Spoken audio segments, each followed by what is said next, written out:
guys, welcome to another video. Today's a fun one because I'm gonna share all the books I read in April, and April was a really good reading month. I don't know if it was because I was just trying to put off my homework because we're getting close to finals, or if I really just wanted to read, but I read 8 books in April and I'm currently about to finish one, so I don't know if I'll count it, but technically 9, I don't know. Also, if you can't tell, I have a new reading setup. I got this chair about mid-April. Maybe that's what helped me read a lot of books, is because it's so comfy and I look forward to getting up and reading in it every day. Anyway, I got a new chair, so that's really exciting. So here are the 8 books that I finished. Like I said, I have one more that maybe I'll talk about at the end. I didn't realize I was in like a blue theme of books. That was not intentional. Okay, we're gonna go in the order that I read them this month. So the first book I read in April was The Cruel Prince, and then this is part of a trilogy.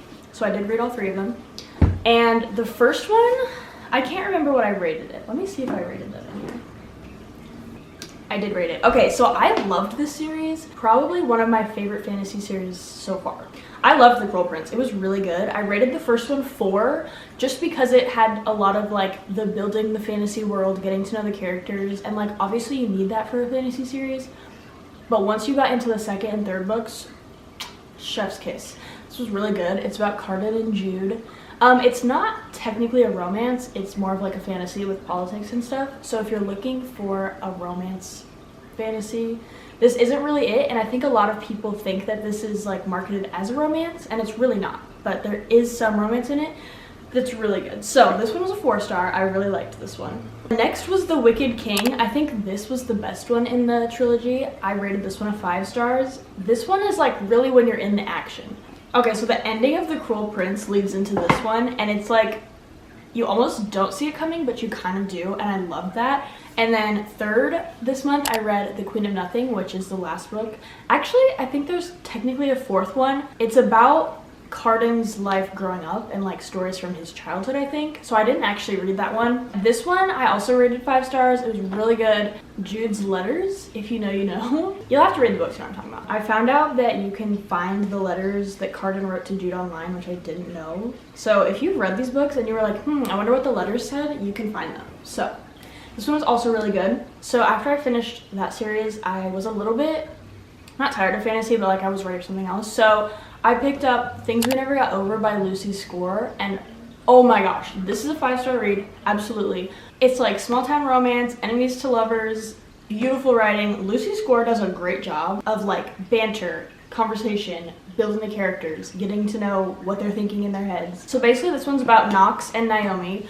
Naomi's a twin, and she comes to this town, Knockmount, and everybody like hates her, and she doesn't know why. And it turns out her sister, her twin sister Tina, had been there, and like she just wreaked havoc, and so everybody hated her. So since Naomi looks exactly like Tina, they didn't know she had a twin.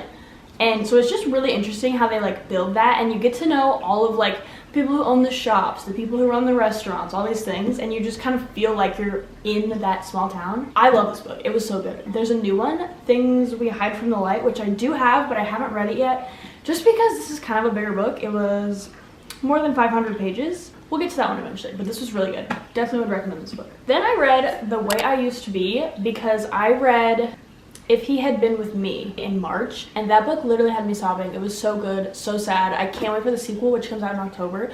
But anyways, I heard that this one is like very similar if you liked If He Had Been With Me. So I read this one, and honestly, I did not like this book. I think I gave it a 3 stars. The story was good. I believe that there are people out there that would definitely like this book. Definitely read the trigger warnings before, because this one actually is just sad in a way that's like, it really hurts your heart. This one, not my favorite. Still a good story. I'm sure there's people that like it. I was not one of them. So the next book I read in April was The Housemaid. I saw this book on Lemonade, and everybody was like really hyping it up, said it was super good. So The Housemaid is a mystery thriller, and this book had me on my toes. I think I read it in like 2 days. So this one's about this girl named Millie who's looking for a job. She is an ex-con. We don't know why until the end of the book. And she's looking for a job, so Nina Winchester owns this big, beautiful mansion, and she wants someone to come and be like the housemaid. She hires Melly, and she puts Melly in the attic.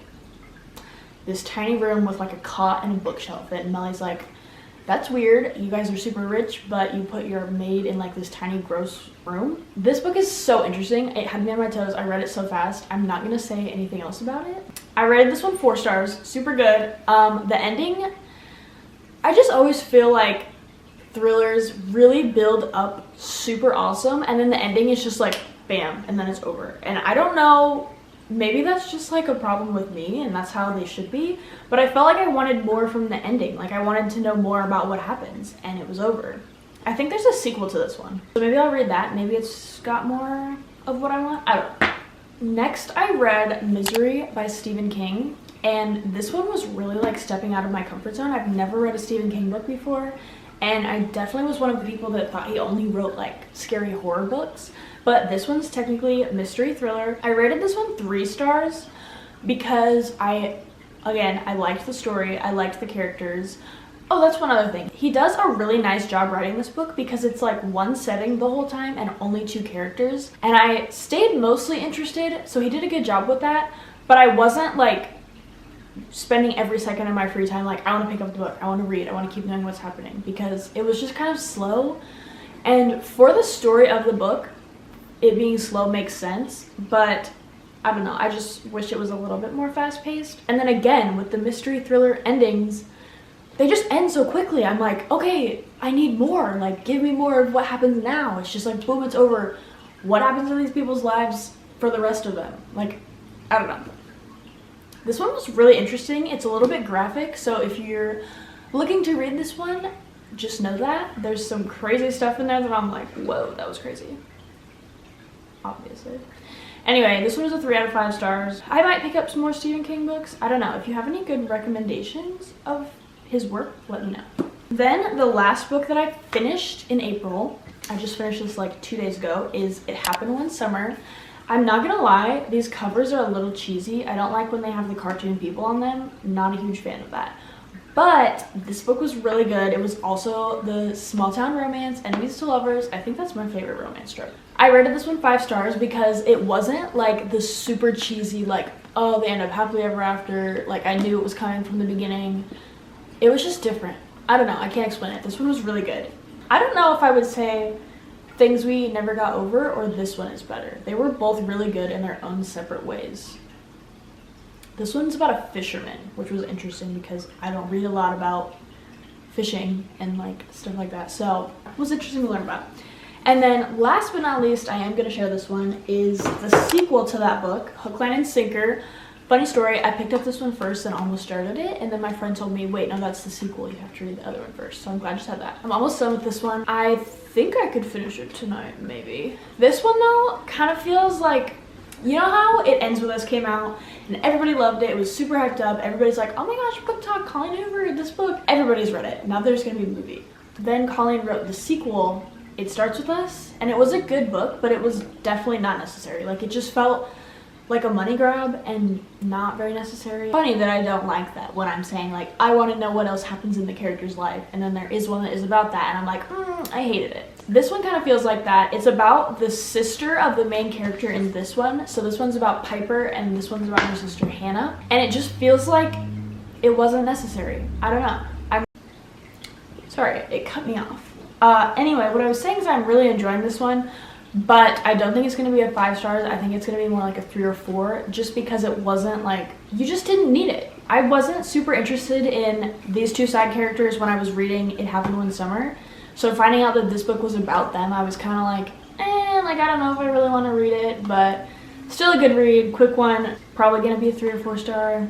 I don't know, but that is everything that I read in April. Speaking of reads, look at my adorable crew neck, read more books. It's from Threaded by Sabrina. Super cute, love it. But anyways, that's everything I read in April. It was a super good reading month for me. I don't love the idea of TBRs because I just have everything that I haven't read that's a TBR, and I don't know how to decide what to read next. Does anybody else have that problem? I did order 2 or 3, I can't remember, blind date books off of Etsy, so they're gonna come wrapped. What I did was I picked like, I want a fantasy and a romance and a mystery, and they're gonna send them to me but they're not labeled. They're wrapped in like wrapping paper. So maybe I'll do a video with that where it's like reading 3 blind date books and I'll just have to read like whatever they are. Hopefully they're not books I already have. I've seen people do that video before and then they get a book that they already have, which would kind of suck. So yeah, thanks for watching. I hope you enjoyed this video. If you have other video reading suggestions, please let me know in the comments. I hope you have a wonderful day. Bye!